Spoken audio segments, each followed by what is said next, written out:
welcome to the new segment Rail Trail Review, where we talk about the history and oddities along the Manhan Rail Trail. This week we spoke to Craig Della Penna, an award-winning writer and public speaker about the history of the trail. Typical of many New England towns, Northampton was a factory town with a large number of mills that provided steady and well-paying jobs for the residents. And where there's industry, railroads follow close behind. The railroad ran from 1868 to 1969, 101 years.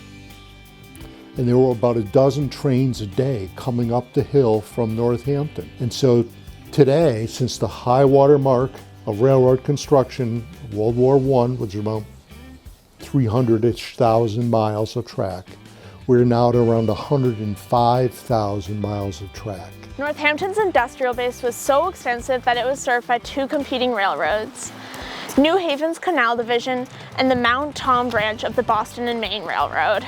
During World War I, the federal government nationalized the railroads because they weren't playing well in the sandbox. So the federal government nationalized the railroads. They took them over.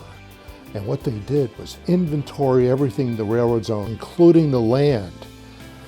The land is what's important. By the late 1970s, however, the mills in Northampton area had gone mostly dormant due to changing factors like environmental regulations. At this point, the largest customer was the logging industry. Coal is a big, easy thing for the railroads to carry, and it makes them a lot of money. When they switched that fuel at the VA hospital from coal to natural gas, the railroad no longer had a purpose to come up here. By the late 1980s, traffic had gone down to under 500 cars per year. The rail conditions had gotten so bad that the train companies had to eventually file for abandonment. So the railroad went away, and nobody knew what to do with it.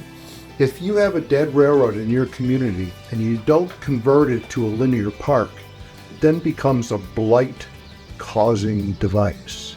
By 1994, the idea to convert all of the old trackage into a linear park or rail trail had taken hold.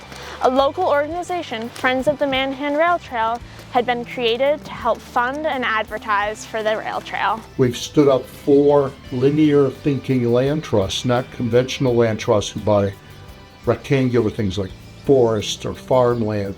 No, we buy linear thinking, little narrow strips of land. That we reassemble the corridor when the state didn't have the courage to do it.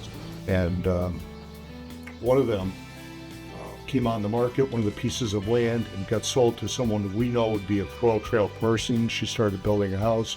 We let her watch her build her house, and then we knocked on her door and said, you know, you bought 1,000 feet of the dead railroad.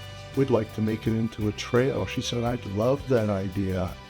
Construction on the trail began in 2003.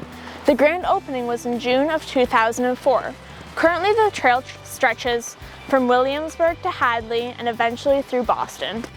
And so we're at 63 miles open. Of that 97 miles in public protected status, 63 miles are open. We'll be at 75 miles by the end of this year. Join us next week for our adventures on the Manhan Rail Trail. We got it, we got it. We got it. Let's go back. Hold on.